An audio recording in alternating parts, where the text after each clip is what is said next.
honra, uma alegria aqui com vocês, pessoal todo da RNC do Brasil inteiro. Muitos já tiveram a oportunidade de passar pelo congresso lá de vocês, né? Eu tive também a honra de participar de alguma forma. Eu pessoalmente faço muito isso. Pode ficar aqui. Eu esqueci de falar, gente, o pessoal do Ótimo está lá no fundo. E o Romeu chegou a tempo na formatura da filha ontem, tá? Ele pegou um avião, ele tinha um outro voo que eu não tinha visto e chegou a tempo. Mas conseguiu pegar o avião? Então,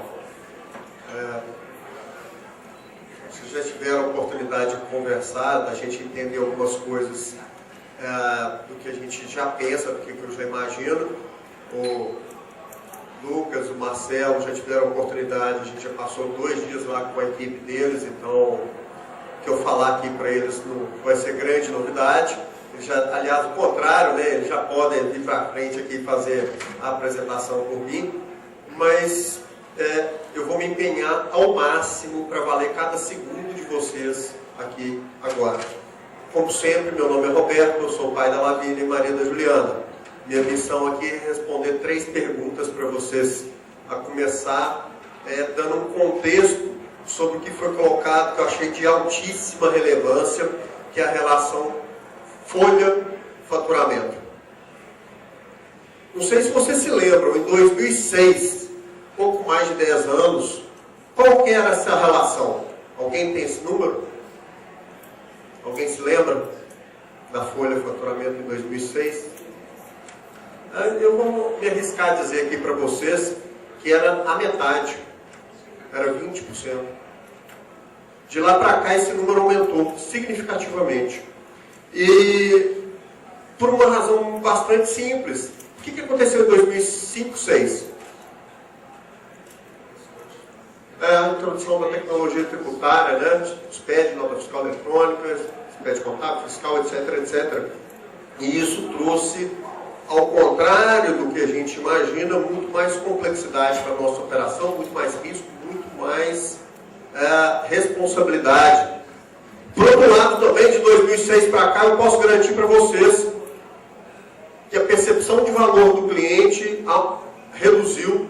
Posso garantir também para vocês que, tirando ilhas de excelência, como foi colocado aqui pela Previsa agora, a maioria das organizações contábeis do Brasil tem sofrido uma pressão por queda de preço gigantesca.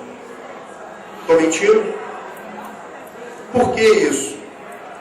Porque quando em 100%, aliás em 110% das apresentações sobre SPED, coloca-se assim, o objetivo do SPED é reduzir o custo do Brasil, é simplificar o processo, é unificar as obrigações. Ora, meus caros, se está reduzindo, se está simplificando, obviamente a percepção do cliente está ficando mais fácil. Se está mais fácil, eu não quero pagar menos.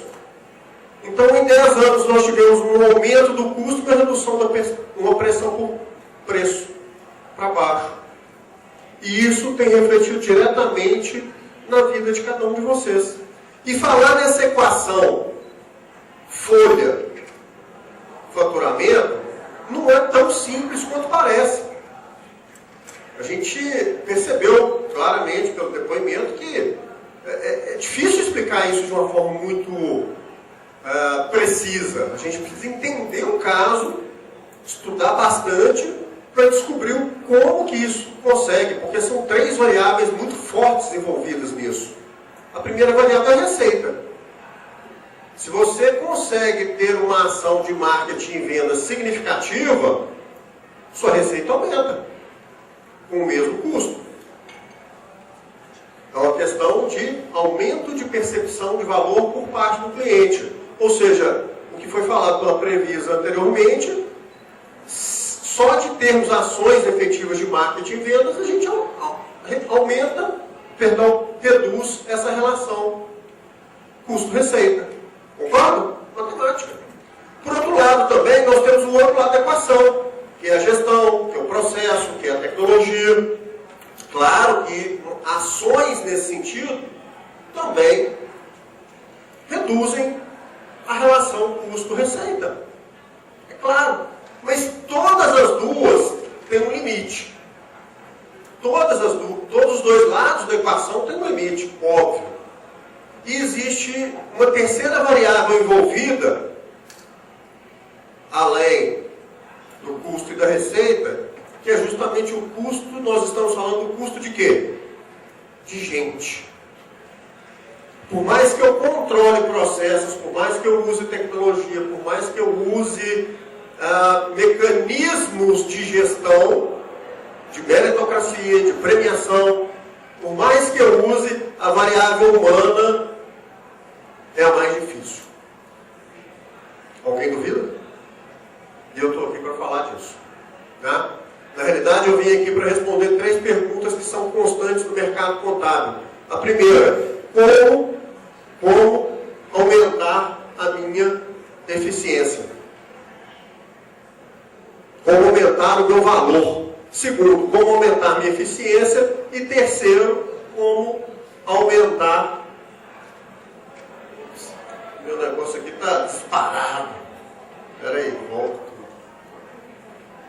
Então, eu mostrei essa imagem para vocês. Não sei se eu estava de costas para a imagem, eu não vi se vocês estavam percebendo. Ah, é isso mesmo, né? Então, as 3 perguntas que eu vou responder para vocês é a seguinte. Primeiro, como aumentar o seu valor percebido? Como aumentar a eficiência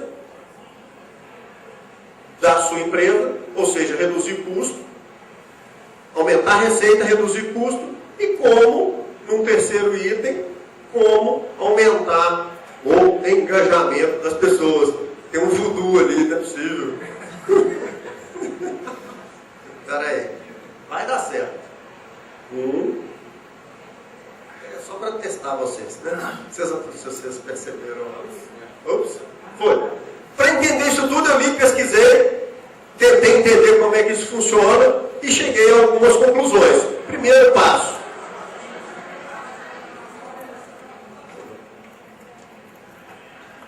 Deixa eu trocar de lugar ali o computador, que aí acho que vai resolver. Peraí.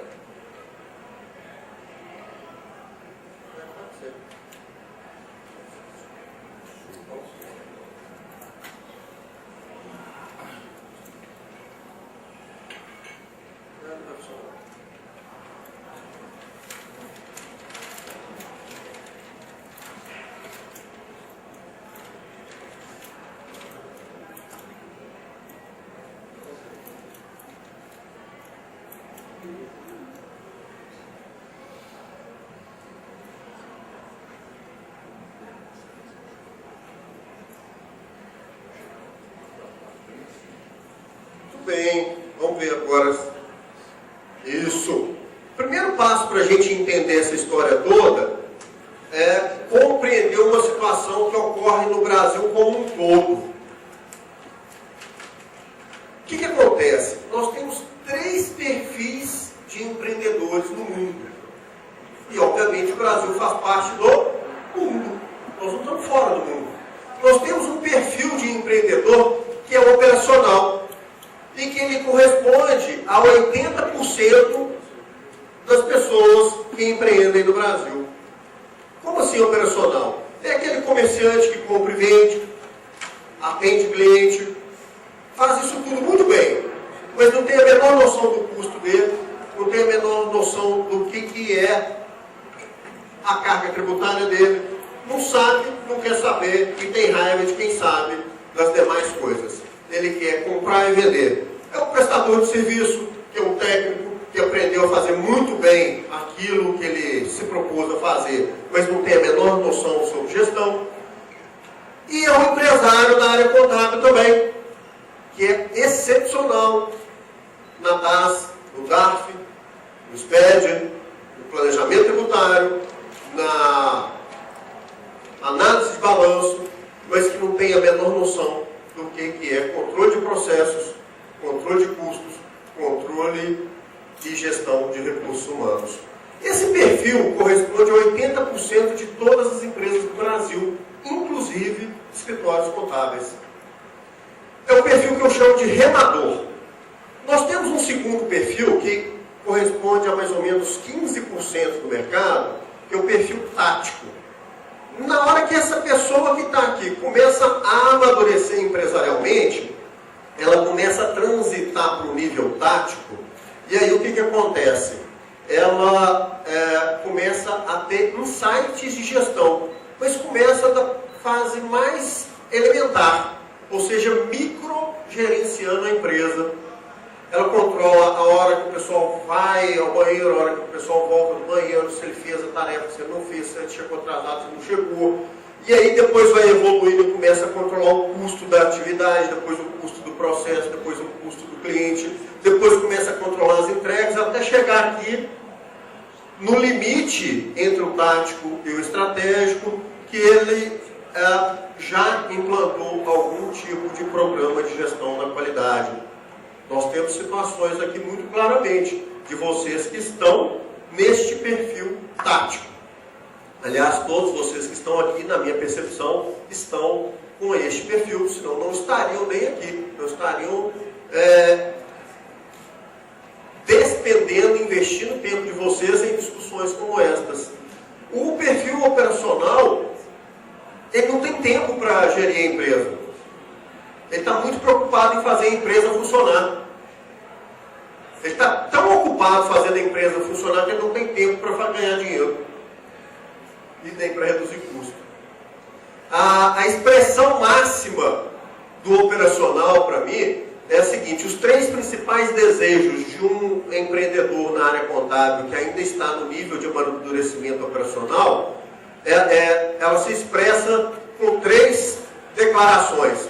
O maior desejo deles é que o CRC crie uma tabela de preços para que o honorário dele suba por um fator externo. Ele não se sente agente do próprio destino. Ele não consegue por si só aumentar o honorário dele. Então, o primeiro desejo dele é que o CRC crie essa tabela.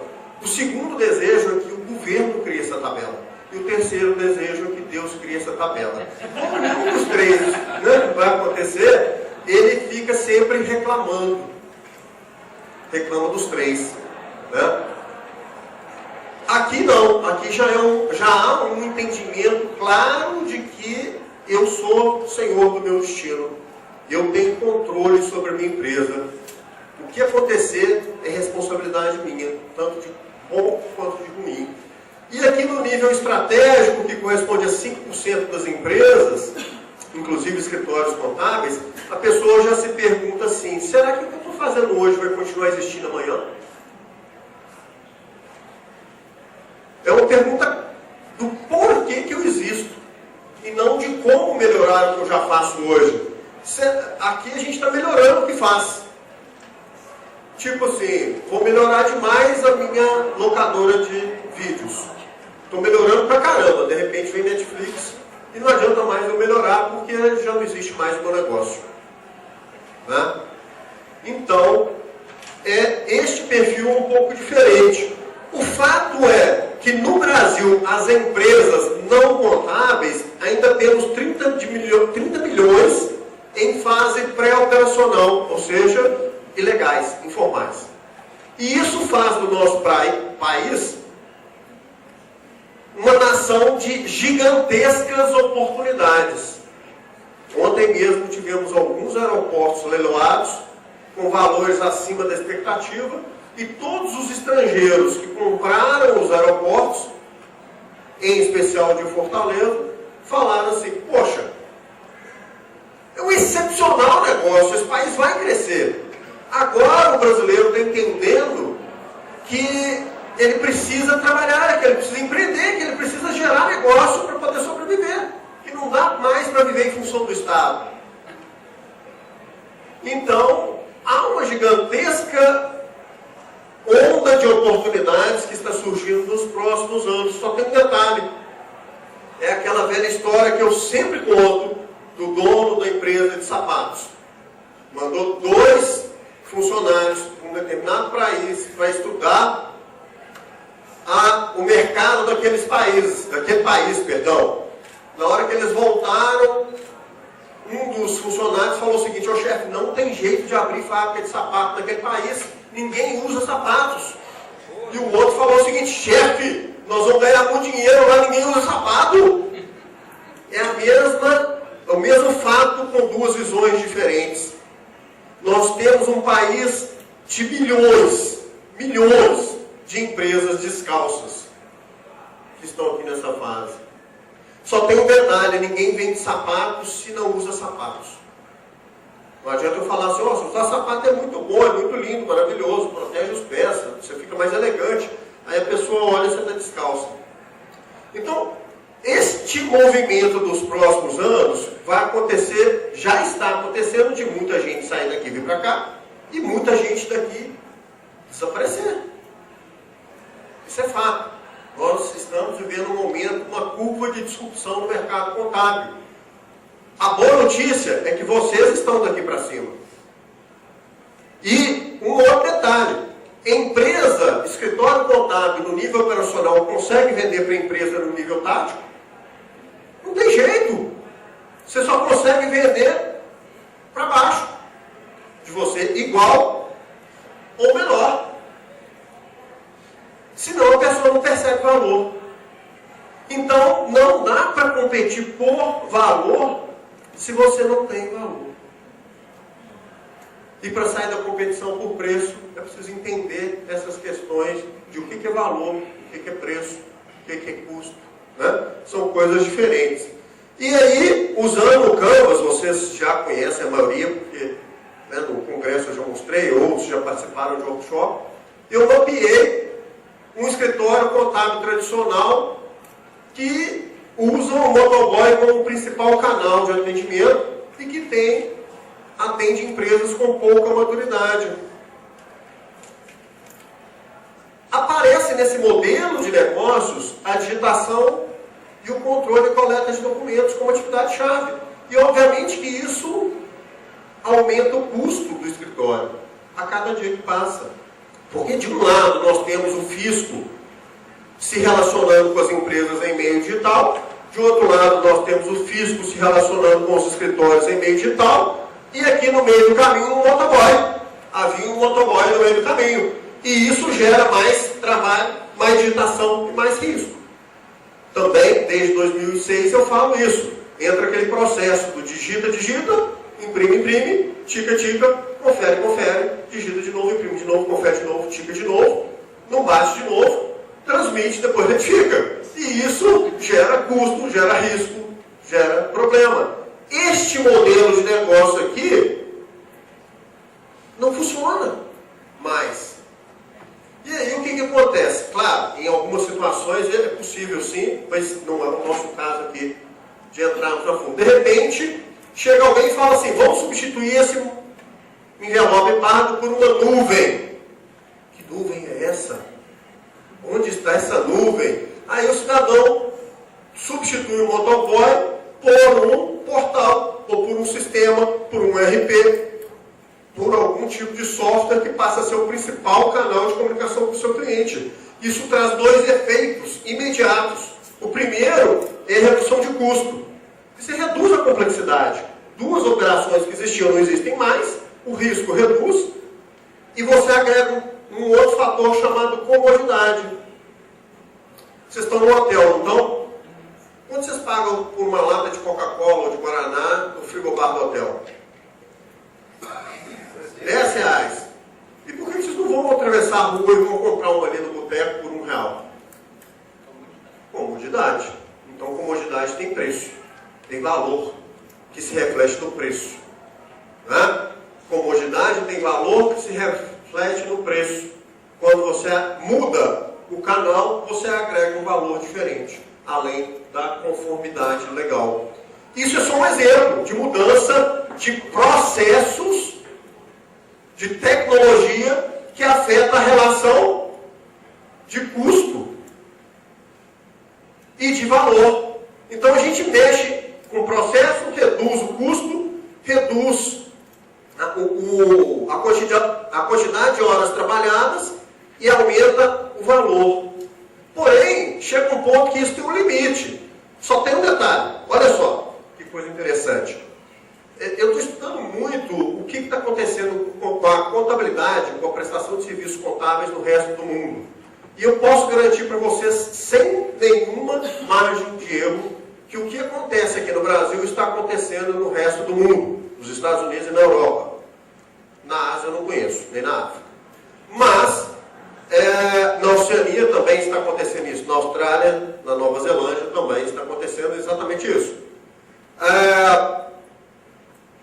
Com uma diferença, o nosso caso aqui foi acelerado por conta da introdução de tecnologias tributárias em 2006, no Brasil. Mas assistindo uma palestra de um cidadão americano falando sobre a tendência no mercado contábil lá, ele projetou esse slide e disse o seguinte, parênteses, vocês lembram daquela pesquisa que saiu no Globo sobre o contador, que o contador vai deixar de existir? Na realidade, a pesquisa foi da Deloitte, ela existe de verdade, só que a tradução foi equivocada, porque eles colocaram bookkeeping. Bookkeeping é uma profissão nos Estados Unidos, se for traduzir ao pé da letra, é book, the books on the table, né? Keeping, guarda livros, mas guarda-livros lá não é com o sentido pejorativo que nós temos aqui no Brasil. O guarda-livros lá é a pessoa que faz digitação e conciliação bancária, escrituração e conciliação bancária. Ou seja, existe isso. Né? E lá nos Estados Unidos, para fazer esse serviço, eles cobram de 20 a 60 dólares por hora para fazer essa atividade. Pensa numa empresa do Simples Nacional com 100 notas fiscais por mês. Quanto tempo que vocês gastariam para fazer a escrituração e a conciliação bancária dela? Meia hora? Então você poderia cobrar de 10 a 30 dólares para fazer isso lá nos Estados Unidos. Ela falou meia hora? Aqui é uma hora. Vou gastar uma hora inteira de 20 a 60. Meia hora de 10 a 30. 30 dólares, 90 reais. Beleza? O que ele chamou de bookkeeping plus aqui é além da escrituração, a folha de pagamento. Sobe um pouquinho mais. Né? Se você vai fazer relatórios contábeis, e aqui entra o accounting, né? Aí você coloca a questão dos tributos sobre vendas, isso, tributos federais, lá, tributo de renda. E se você vai fazer o CFO Advisory, que ou seja, é a parte de consultoria e aconselhamento, entra análise de fluxo de caixa, valuation, análise de risco, planejamento estratégico, e isso, obviamente, aumenta o valor da hora de forma significativa. Até aí não tem nada muito diferente do que a gente faz aqui não, concorda? A única diferença é que lá é menor do que aqui o valor. Não é? Pelo menos na parte de cá. Na parte de lá não. Na parte de cá sim. É menor. Nós estamos cobrando mais. Para fazer essa parte de cá a gente cobra mais. Façam as contas depois. E ainda tem isso, contabilidade aqui é obrigatória lá opcional com as mesmas 80 mil empresas contábeis, eles chamam de firmas contábeis lá, né? Escritórios contábeis, os mesmos 80 mil, sendo que o maior escritório contábil do Brasil tem um faturamento do 30º maior dos Estados Unidos, né? Sendo opcional. Isso é um outro assunto, se vocês quiserem depois eu explico, mas que tudo que é obrigatório gera perda de valor. Enfim, o cara botou esse slide lá e em seguida projetou um segundo, que foi esse aqui, ó. Essas 3 fases da cadeia produtiva vão ser automatizadas e conectadas. Já estão sendo automatizadas e conectadas lá. E isso não se discute mais nos Estados Unidos nem na Europa. Na realidade, isso já é uma realidade. Apenas 10%, segundo a pesquisa deles lá, dos escritórios contábeis americanos, chegaram nesse nível de automação.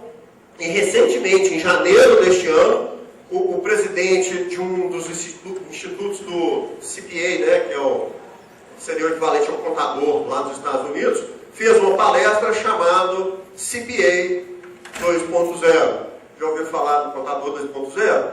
Pois é, chegou lá nos Estados Unidos esse ano, então, o futuro da contabilidade. E ele usa exatamente o Canvas para fazer a análise do modelo de negócio do contador e coloca assim, como proposta de valor tradicional, a conveniência. O que ele chama de conveniência é o que eu chamo de conformidade legal. E ele coloca essa conveniência sendo traduzida pelo cliente da seguinte forma: muito obrigado, contador, por se lembrar de mim na hora de pagar os impostos e das obrigações, além dos novos pronunciamentos contábeis.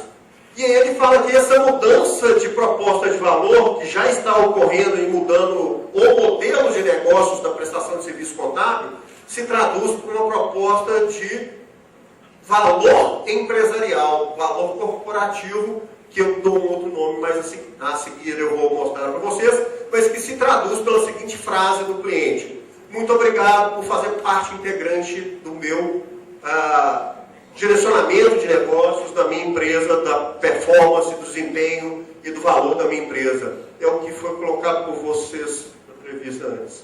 Né? É uma mudança de modelo de negócios. Eu não estou entregando conformidade legal, eu estou entregando valor para o meu cliente. Isso muda de novo a equação do ponto de vista da receita, claramente. Né? E como eu disse, nessa mesma palestra, o presidente do Instituto de CPAs lá da Pensilvânia disse o seguinte: 10% das empresas contábeis nos Estados Unidos já estão com algum tipo de solução em nuvem para os seus clientes.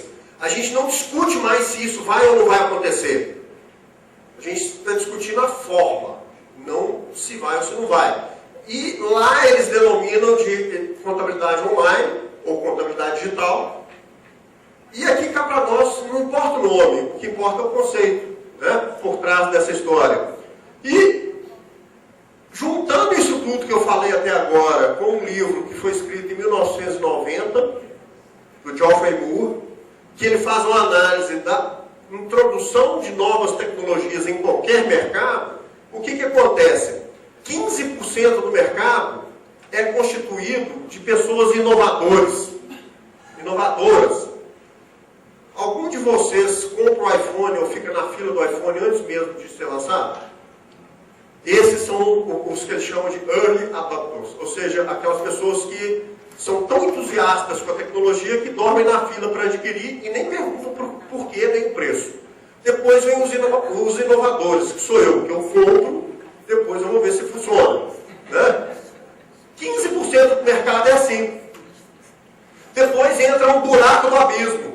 E aí começa a subida da ladeira dos pragmáticos. Depois entram os conservadores e os céticos. Os céticos são aqueles que falam assim: smartphone? Nem nunca vou usar isso não. Né?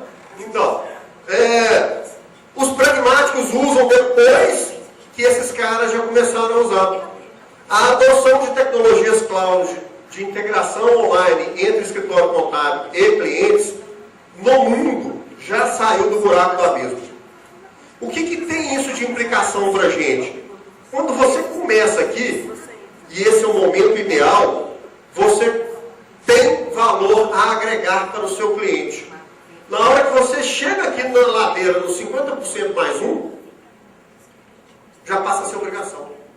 É igual água em táxi.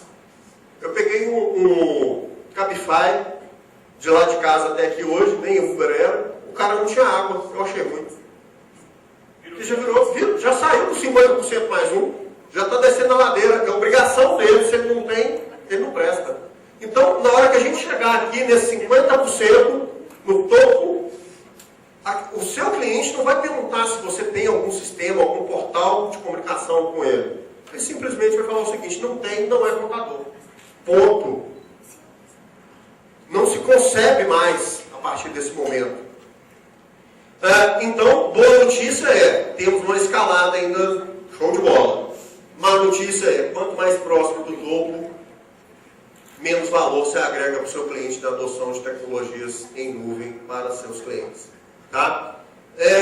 Só que isso não resolve o problema, porque o que foi colocado anteriormente também foi esse ciclo de evolução, de amadurecimento da relação entre as empresas e os seus clientes. Do monocanal, ou seja, eu só tinha um ponto de contato com o meu cliente que era físico. Eu só podia ir lá. Isso foi do tempo do meu avô. Aí, de repente, colocaram telefone, e-mail, motoboy, zap, tudo mais para se comunicar com o seu cliente. Só que o cliente liga e fala assim: ô Roberto, estou precisando da CND urgente aqui. Você me manda hoje ainda, porque eu tenho uma licitação amanhã cedo. Ok, te mando. Vai estar depois do almoço aí no seu e-mail. Aí eu saio, vou almoçar, torço o pé, vou para o hospital. Ele recebe a CND? Não. Né? Então os canais de comunicação são múltiplos, mas não são cruzados. E aí alguém chegou e falou o seguinte: vamos adotar um portal, um helpdesk, um CRM, e todo mundo do escritório entende e não deixa mais essa solicitação desaparecer, ficar sem dono. Daqui para cá, gente, é só tecnologia, tá? Tecnologia e processo. O ponto é, de repente, vem alguém e fala assim: o que vale é a experiência de consumo, o tal do omnichannel, né? E aí que entra aquela terceira variável da equação. Já falamos de tecnologia, já falamos de processo, já falamos de gestão.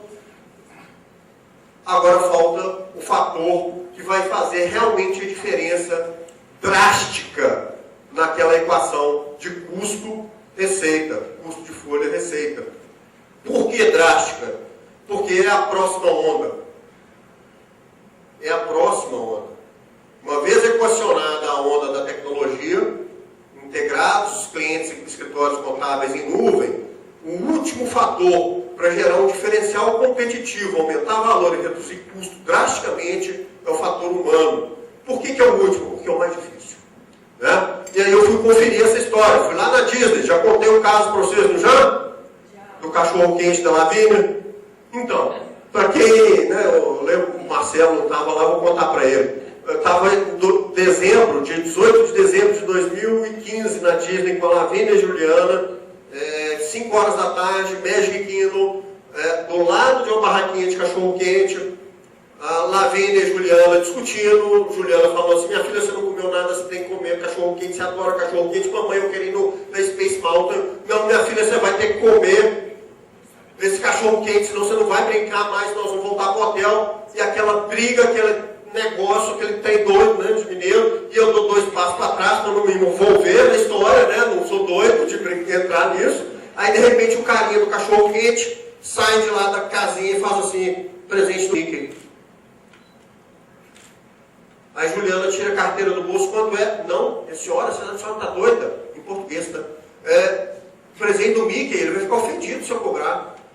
É presente, não está entendendo? Presente. E isso é experiência inesquecível. E a todo momento acontece. Né? A gente pode passar aqui 4 dias relatando casos de experiências inesquecíveis. Aí eu fui entender como é que isso funciona. Primeiro passo que eu descobri que realmente tecnologia, conteúdo, dados, tudo isso é muito importante, mas para gerar mágica a gente precisa da conexão humana. Sem gente não dá. Liga, não dá mágica. Não tem tecnologia, não tem procedimento operacional 7.227/2016, parágrafo A, que diz: se a menina chorar, então eu entrego um cachorro quente para ela. Não tem isso.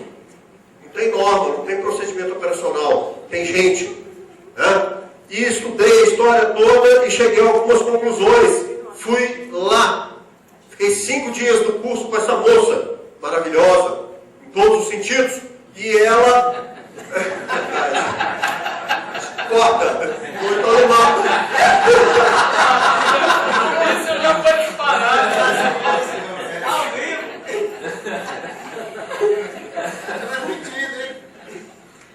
Ainda bem que Juliana está em outro lugar agora.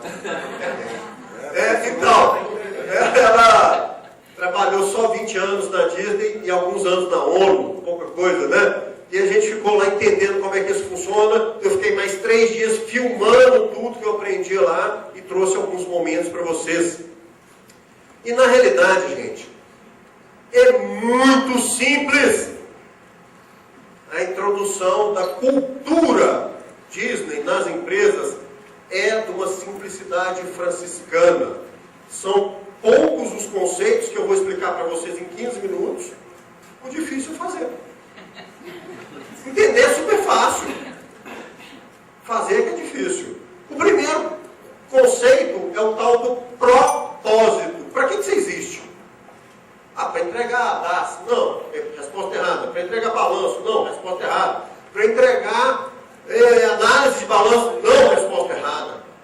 Para que você existe? A Disney não existe para ser um parque de entretenimento. Ela existe para gerar felicidade. Felicidade. E aí a gente vê pessoas esse cidadão, esse senhorzinho, tinha 2 meninos chorando lá no Magic Kingdom, eu com minha GoProzinha lá filmando o pessoal, e olha o que esse cidadão faz para acalmar os meninos.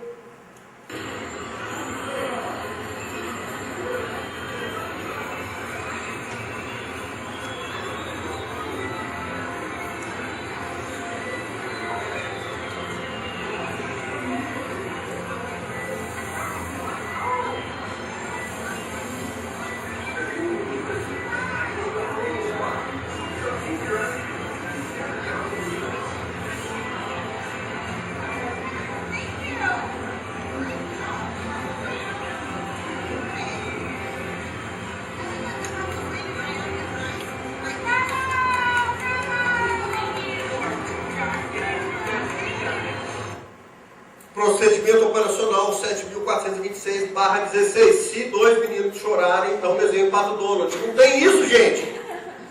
O propósito dele é fazer as pessoas felizes. Quais as implicações nisso, no modelo de negócios e na empresa? 100%. 100%. Muda só tudo. Porque ao invés de contratar jardineiro, faxineiro, garçom, eles contratam assim, contratamos pessoas felizes, que gostam de outras pessoas, que gostam de crianças, que gostam de pessoas idosas, que querem se divertir e que querem trabalhar cortando, ou fazer faxina, ou servir as pessoas. O que é mais fácil, ensinar uma pessoa a sorrir ou ensinar a fechar balanço? Claro, né? Claro, e isso faz toda a diferença. Né? A contratação. Aí a gente vê outros itens, outros conceitos, os princípios. Princípios são as cláusulas pétreas. Não pode fazer nada na empresa que não siga os 4 princípios. Quais são? Segurança. Segundo princípio. Cortesia. Terceiro princípio. Espetáculo. Quarto princípio. Eficiência. Tudo a gente vê. Segurança, cortesia, espetáculo e eficiência. Eu caminhando lá, filmei nessa tomada várias situações de segurança, cortesia, espetáculo e eficiência. Durante, isso aqui é a rua principal lá do Magic Kingdom, essa turma toda fantasiada, tapando os buracos do trilho depois que o carrinho passa, com borracha para nenhuma criança, nenhum idoso naqueles carrinhos cair, se machucar. Né? E aí, filmando isso, eu descobri mais coisa ainda. Olha só.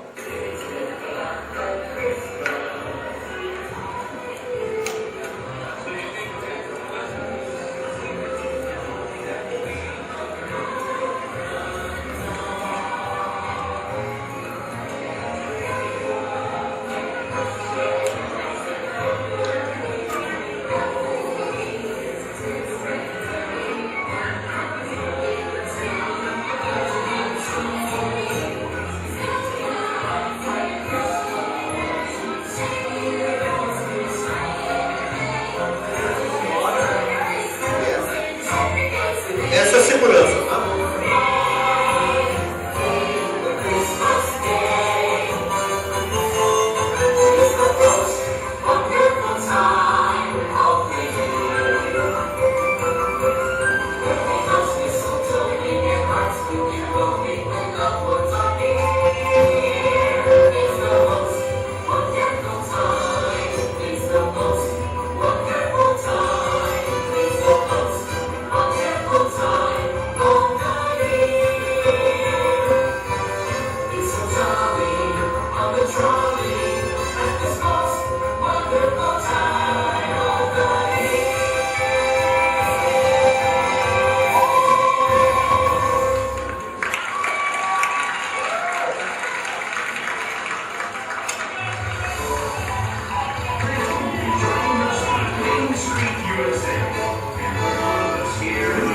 E segue a vida.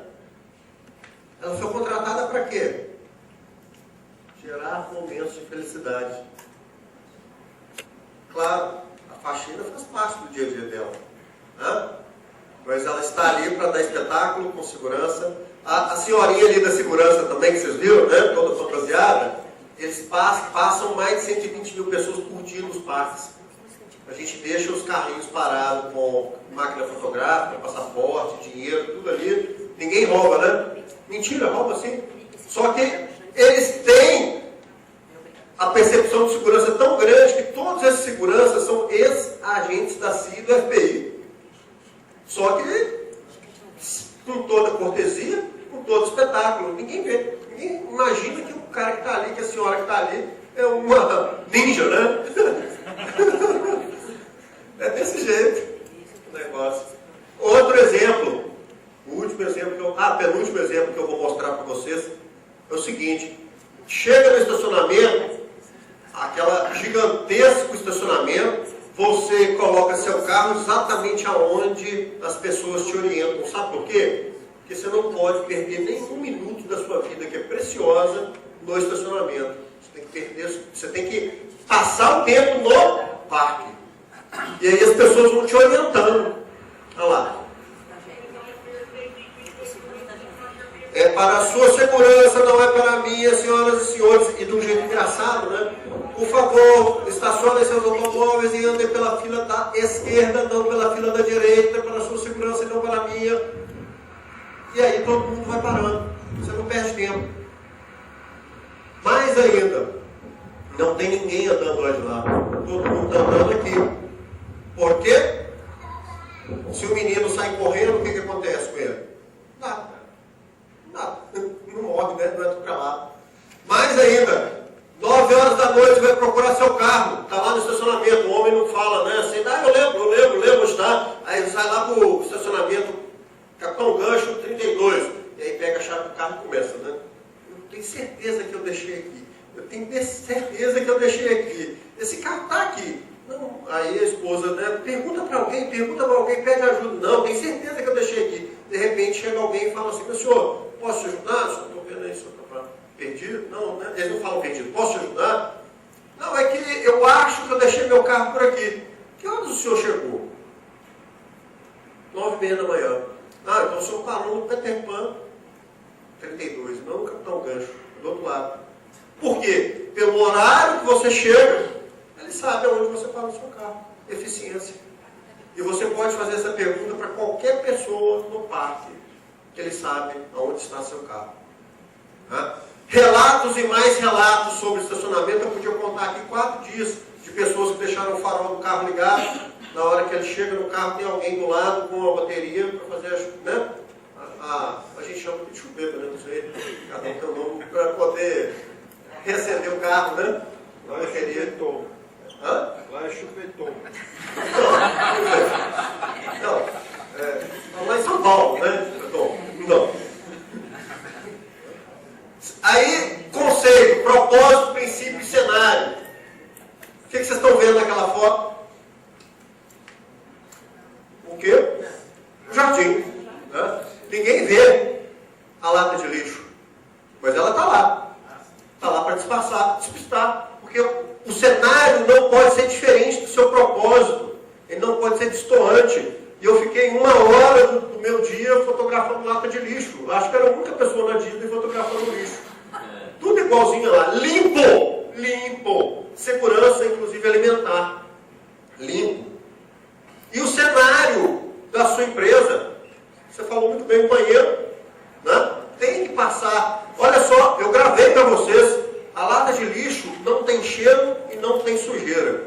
Por que não? Eu gravei, ó. No fogo. Eu poderia colocar sua comida em cima da lata de lixo.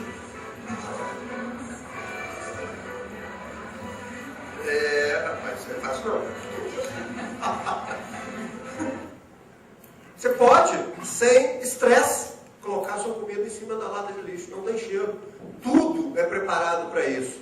E tem algumas outras coisas que são importantíssimas. Eles têm um conceito de cenário, de palco e fora do palco, backstage.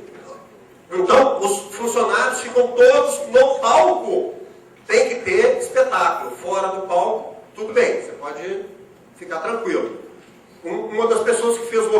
comigo em São Paulo, lá de Fortaleza, a filha dela estava fazendo estágio lá na Disney. No primeiro mês, ela estava noiva, o noivo dela rompeu com ela chorou muito, né? Chorou muito, e a mãe ligando para ela todo dia, falando assim, minha filha, vai trabalhar que você esquece. E ela falando assim, mãe, né, não posso, sabe por quê? Eu não vou conseguir executar a função mais importante que eu tenho para fazer. Qual é? Sorrir. Não posso. Então, se eu não consigo estar no palco sorrindo, eu fico no backstage.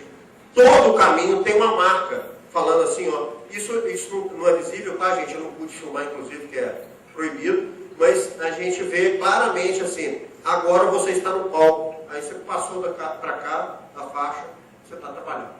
Né? Estou caminhando já para a conclusão, mas o cenário é tão importante que até quando eles estão em obra, eles colocam o tapume de forma que fica interessante. As pessoas fotografam o tapume. Olha que coisa maluca, né? Não atrapalha. E para trazer isso aqui para o Brasil, enfim, é uma metodologia extensa, não vou explicar para vocês, porque os conceitos são simples. Mas para colocar isso em prática não é fácil, tá, gente? Mas passa necessariamente por uma mudança no modelo de negócios. Olha só, nós tínhamos uma empresa tradicional, com um canal principal chamado Motoboy, depois colocamos um portal de serviços, integração de RP em nuvem, tudo isso, agregamos valor, reduzimos os custos, mas ao agregar o propósito, por exemplo, te deixar tranquilo, é um propósito. E te deixar tranquilo, há implicações seríssimas nisso. Porque se eu não estiver tranquilo, eu não posso trabalhar. Mais ainda, eu não vou ligar para o cliente e falar assim, cadê seu extrato? Calma, se você não deixa o cara tranquilo. Lá eles têm um outro princípio, uma outra política, que é a seguinte, a culpa não é nossa, mas o problema é nosso. A culpa não é nossa, mas nós temos isso como problema e oportunidade. Tá? E aí você pode dar um salto para clientes de alto valor, empresas com alto grau de maturidade gerencial e colocar um propósito diferente. O meu propósito é aumentar a sua prosperidade. Estou aqui para te deixar mais próspero. Isso muda tudo, porque além do canal em nuvem, você precisa de um canal pessoal. Gente boa, preparada, com cultura. Não é preparada só tecnicamente, não. Mas preparada para conversar com o cliente. Né? Isso muda bastante coisa, porque envolve liderança e engajamento das pessoas nessa atividade. Precisa também de parceiros. Imagina você levar essa cultura, esses princípios, para todos os parceiros que se relacionam com a sua empresa. A Disney faz isso. Lá no Disney Springs, tem centenas de lojas que seguem o mesmo modelo. Lojas da Coca-Cola, da Harley-Davidson, da Lego, e que todas têm que gerar felicidade, com cortesia, com espetáculo, com eficiência e com segurança. Imagina um shopping a céu aberto fazendo esse trabalho com os parceiros. E isso para vocês é muito sério, porque vocês são uma rede. Não é? Olha só, para vocês verem a complexidade dessa história.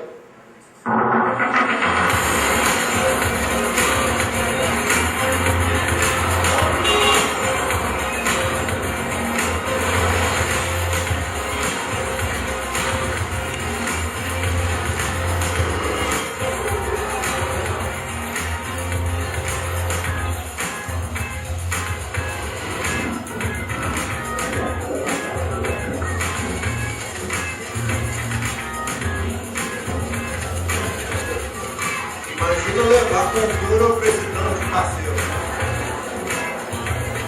Cada loja dessas é uma empresa diferente.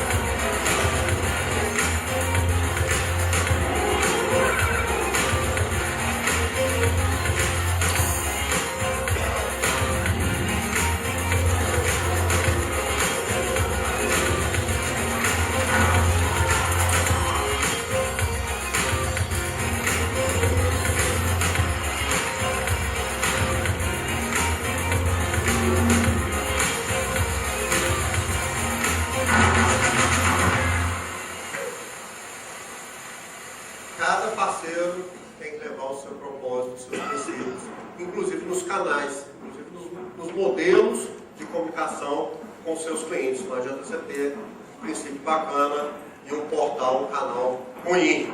E aí, vou resumir agora tudo isso para vocês. Tudo. Em 5 minutos, num filme, vocês vão entender o que faz a diferença, o que faz a mágica, o que é a diferença entre ter processo legal, custo controlado, valor agregado para o cliente e gente funcionando. Gente fazendo toda essa diferença. Como fazer essa mágica?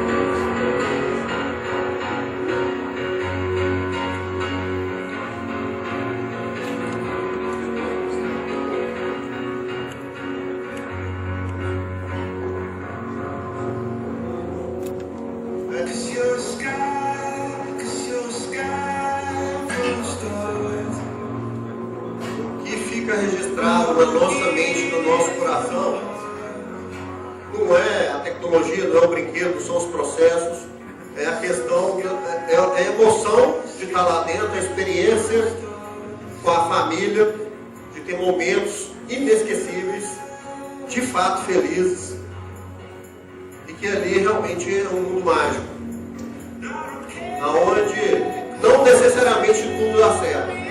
Mas quando dá errado, você pode ter certeza que a culpa pode não ser deles, mas o problema é a filha de um amigo meu, no último dia, esqueceu o DS numa bancada. Dentro do Brasil, esse meu amigo mandou um e-mail para lá, falou: olha, minha filha esqueceu um DS e tal, corpo. Uma semana depois estava na casa deles. A culpa não é nossa.